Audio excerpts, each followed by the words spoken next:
Brought to you by TechnoSpark 20 series smartphones. I'm superhuman. हम लोग इस वक्त पटना के मरीन ड्राइव में हैं, गंगा जी के किनारे, और हमारे साथ हैं लोक जनशक्ति पार्टी के नेता चिराग पासवान। चिराग जी, स्वागत है आपका। Thank you Rahul. दिन भर कैंपेनिंग करने के बाद यहाँ पे आप आए हैं। आपको अक्सर यहाँ पे गंगा किनारे मरीन ड्राइव आने का मौका मिलता है या नहीं? वैसे अब कम मिलता है, चुनाव के वक्त बहुत ज्यादा कम मिल रहा है, बट हाँ ड्राइव जरूर करता हूँ यहाँ पे आकर। जब अकेले जब कार चलाने का मन करता है तो एक अच्छी लंबी सुकून वाली ड्राइव करता हूँ। बट हाँ ये एक ऐसी जगह है जहाँ पर काफी लोगों से मुलाकात होती है, आपको नर्व समझ में आती है। और जैसे मेरे पिताजी को कहा जाता था मौसम वैज्ञानिक, यहाँ से आपको वो नर्व समझ में आती है कि लोग क्या सोच रहे हैं। क्या आप भी अपने आप को मौसम वैज्ञानिक ही समझते हैं? इसीलिए पहले आप जा रहे थे बीजेपी के खिलाफ, एकाएक आपको लगा कि मौसम यहीं का है तो वापस आ गए। उन्हीं का अंश हूँ, उन्हीं का खून हूँ, तो मुझे लगता है उनके तमाम गुणों में से एक ये गुण भी आया ही होगा। पापा का एक ये गुण भी था, उन्होंने कभी भी पोस्ट पोल अलायंसेस नहीं किया। उन्होंने कभी इसलिए नहीं किया कि इसकी सरकार आ रही है उसके साथ चले जाओ। 2004 में जब उन्होंने गठबंधन बदला था तो उस वक्त किसी ने नहीं सोचा था कि यूपीए की सरकार आएगी। 14 में जरूर मेरी जिद थी कि एनडीए में आए, बट हाँ हम लोग जिसके साथ गए सरकार उसकी बनी, ये मैं जरूर मानता हूँ। फर्क क्या पाते हैं? पहले आप यहाँ पे थे एनडीए में, अब वापस लौटे हैं। पहले और अब के एनडीए में क्या फर्क? क्योंकि बीच में काफी मनमुटाव आ गया था, घर खाली करना पड़ा, तमाम तरह की चीजें हुई, बैड ब्लड हुआ, आपके फादर के भाई से आपका एकदम काफी 36 का आंकड़ा रहा। उससे कैसे परिस्थितियां बदली? तमाम बातों का मेरे गठबंधन से कभी कोई लेना देना नहीं था। मैंने हमेशा इस बात को स्पष्ट रखा है कि मेरी लड़ाई कभी मेरे घर, मेरी गाड़ी घोड़ा, मेरे ऐशोआराम की नहीं है ना। मेरी लड़ाई बिहार फर्स्ट, बिहारी फर्स्ट को लेकर थी। हाँ इतना जरूर है कि पार्टी में, परिवार में कई तरीके के मतभेद इस दौरान आए, बट हाँ इसमें मैं किसी दूसरे या तीसरे को क्या दोष दूं जब मेरे अपनों ने ही मुझे धोखा दिया। तो ऐसे में मेरी शिकायत किसी और से नहीं है, मेरे अपनों ने ही मुझे धोखा दिया, शिकायत मेरी उनसे ही है। तो बात तो होती रहेगी, चाय पी जाए थोड़ी। आइए। ये क्या तंदूर की चाय है ये? भाई ईमानदारी से ठीक हो?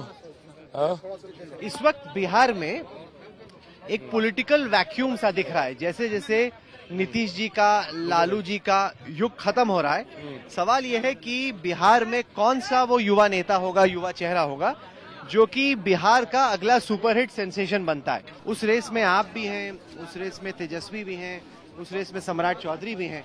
आप इस रेस को कैसे, और प्रशांत किशोर भी हैं, आप इस रेस को कैसे देखते हैं? Honestly speaking I didn't know कि ऐसी कोई रेस भी है। रेस तो है। I have no idea. मैं भाई ईमानदारी से राहुल बोल रहा हूँ, मैं अपना काम कर रहा हूँ, बिहार फर्स्ट बिहारी फर्स्ट की सोच के साथ मैं आगे बढ़ने का काम कर रहा हूँ। I am honestly not the part of any race. मैं सिर्फ अपना काम कर रहा हूँ, अपनी लकीर मुझे इतनी लंबी, इतनी ऊंची, इतनी बड़ी खींचनी है। बार बार बीजेपी के शीर्ष नेताओं ने बोला कि चिराग जुड़ जाइए, अपनी पार्टी का विलय कर लीजिए बीजेपी के साथ, ऑफर लेते क्यों नहीं? भाई ऑनेस्टली स्पीकिंग ऐसा कोई प्रस्ताव मेरे पास नहीं आया। आप सही सही बताइए ना, मतलब कैमरे के आगे भी देखिए। ऑनेस्टली मैं बोलूँ, मेरे पास ऐसा कोई प्रस्ताव नहीं है, और अगर ऐसा प्रस्ताव आएगा भी तो भाई मैं बहुत स्पष्ट हूँ, ये मेरी अपनी पार्टी है, मेरे पिता के खून पार्टी तो छीनी गई थी ऑलमोस्ट। पार्टी छीनी गई, बट पार्टी के सिद्धांत विचार तो उन्हीं के ही हैं। तो ऐसे में किसी और पार्टी के साथ विलय करने का, जाने का कोई सवाल नहीं। देखिए, क्योंकि जिस जाति से आते हैं, जिस कम्युनिटी से आते हैं, उसके अलावा आपकी जो यूथ अपील है, और अगर नीतीश कुमार के बाद बिहार एक नए ऑल्टरनेटिव को देख रही है, तो अगर आप उसको केवल आंकड़ों के, गणित के लिहाज से देखें तो अच्छा चांस है आपका, अगर आप बीजेपी में जुड़ जाए तो। जैसा मैंने कहा कि ना मेरे पास कोई ऐसा प्रस्ताव है, हाँ। ना प्रस्ताव मेरी तो ऐसी है, कोई अब आप मंशा। माने ना माने प्रस्ताव तो है, अब आप बोल रहे हैं कि प्रस्ताव नहीं है। ये आपके पास जानकारी होगी राहुल, मेरे पास नहीं है। इस बार जो विश्लेषक हैं, जो लोग घूम रहे हैं, वो कह रहे हैं कि ये चुनाव पिछले चुनाव से थोड़ा ज्यादा टाइट है, कि इस बार जितना पुलवामा, बालाकोट के बाद बीजेपी की, मोदी जी की हवा थी, इस बार थोड़े रीजनल और लोकल फैक्टर्स भी हैं जिसमें चुनाव में और गांव देहात में लोग चर्चा कर रहे हैं। ये बातें ना मतलब इस तरीके की कि मुश्किल है, फंसा हुआ चुनाव है, मोदी लहर नहीं है। 14 में भी ये बोला गया था, 19 में भी ये बोला गया था। वो लाभार्थी एक बड़ी संख्या में हैं, जो प्रधानमंत्री जी की विभिन्न योजनाओं का जिनको लाभ मिला है। तो ऐसे में मैं मानता हूँ कि हम लोग 40 की 40 इस बार निकालेंगे। अच्छा, अब ऐसा नहीं हो सकता कि हम लोग इतना दूर आए और लिट्टी चोखा टेस्ट ना करें? यहाँ तो लिट्टी मटन भी मिल रहा है। आप ऐसे फिट दिख रहे हैं। ज्यादातर नेता जो मुझे मिल रहे हैं कैंपेन के दौरान उनका पेट ज्यादा निकल, आपका ये अंदर जा रहा है, ये कैसे हो रहा है? हाँ, अभी तक आई लॉस्ट 5 kgs। चुनाव के दौरान तो वजन बढ़ता है, घटा कैसे आपका? नहीं, इतनी भाग दौड़ होती है राहुल, ना डाइट समय पर होती है, ना खाना सादा में जो हो खिलवा दीजिए हमको। अच्छा, आप चिकन नहीं खाते हैं? मैं अभी वेज हूँ इस वक्त। अच्छा, ये बड़ा यहाँ पे वो एक पॉलिटिकल इशू बना हुआ है कि वो कह रहे हैं कि देखिए तेजस्वी यादव और साथ ही साथ राहुल गांधी सावन के महीने में नवरात्र में जाके चिकन खा रहे हैं। देखिए, हम लोग मानते हैं, आस्तिक हैं हम लोग, तो ऐसे में हम लोग सावन के महीने में नवरात्रों में हम लोग नहीं खाते हैं। मैंने फिलहाल पूरी तरीके से अभी नॉनवेज छोड़ रखा है। नहीं, पर ये तो एक बहुत बड़ा राजनीतिक मुद्दा भी बन रहा है जिसमें कई लोग जो विपक्ष में कह रहे हैं कि भाई उनको खाना है तो खाने दीजिए, काहे के लिए सरकार बता रही है कि क्या खाना है क्या नहीं खाना है? नहीं, कोई दिक्कत नहीं भाई, एब्सोल्युटली इंडिविजुअल प्रेफरेंसेस हैं किसको कब क्या कैसे खाना है। हाँ। बट वो इशू तब बनता है जब आप उसको फ्लॉन्ट करने लगते हैं, और आप उसको फ्लॉन्ट भी तब करते हैं, आप मछली को हेलीकॉप्टर में बैठ के। मैं खा सकता हूँ कि नहीं खा सकता हूँ? Absolutely। मैं खा सकता हूँ ना, पक्का? बिल्कुल भाई, पाप तो नहीं करेगा। अभी ऐसी कोई पूजा के दिन नहीं चल रहे हैं, चल भी रहे होते तो ये आपकी व्यक्तिगत आस्था है, बट वही तो। हाँ, इसको जब कैमरे पे फ्लॉन्ट किया जाता है ना, मछली को नवरात्रे के पहले दिन सुबह सुबह जब लहराया जाता है तब ये विवाद बनता है। आप पर्सनली बंद कमरे में जो कीजिए, आपकी पर्सनल लाइफ है, नो इश्यूज। पर बंद कमरे में क्यों, खुले में भी अगर खाएं तो क्या प्रॉब्लम? बिल्कुल कीजिए, बट उसको टीवी पे चुनाव का मतलब नहीं है ना, ये टीवी पे लहराने का कोई मतलब नहीं है ना इन सब चीजों को। जो लोग इर्द गिर्द खड़े हैं, जो युवा लोग हैं, वो बार बार नौकरियों पे आपसे पूछ रहे हैं।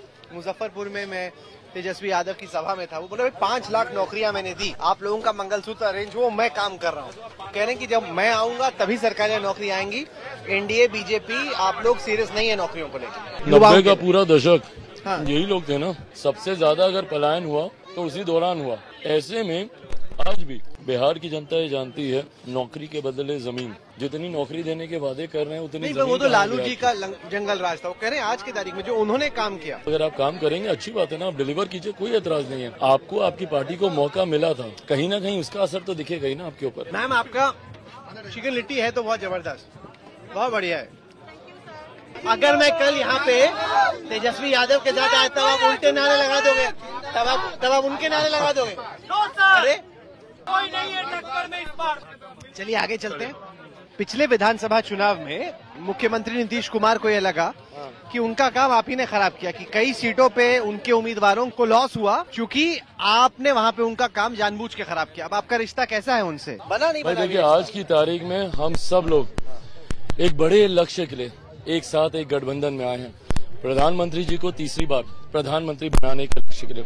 ये बात सही है कि हम लोगों में पिछले चुनाव को लेकर डिफरेंसेस थे, डिफरेंस ऑफ ओपिनियन थे, और यही कारण था कि हम लोग गठबंधन से अलग हुए। और मैं मानता हूं इस बात को कि अगर इतने डिफरेंसेस हैं तो फिर आप अलग हो जाइए, पर अगर साथ आए हैं तो फिर अब ईमानदारी से उस लक्ष्य की ओर हम लोग को अग्रसर होना है। और ये लोकसभा के चुनाव प्रधानमंत्री चुनने का चुनाव है, और मुझे लगता है with utmost maturity my chief minister, even me, my party, his party, हम लोग एक साथ आए और उस बड़े लक्ष्य की ओर हम लोग साथ मिलकर हम लोग काम कर रहे हैं। जवाब दिया नहीं भाई, बातचीत है ठीक ठाक? बहुत अच्छी बातचीत है, बहुत अच्छी बातचीत है। मैं नहीं सोच रहा था कि पटना में टर्किश आइसक्रीम खाएंगे, लेकिन दिखाइए भाई अपना जलवा और देख भाई, लीजिए क्या आप नेताजी भी वो अपने। कीजिएगा, पकड़ने में जद्दोजहद हम लोग को करना होगा। आप तो आप करो। अरे ये तो बंदर बना रहा है भाई।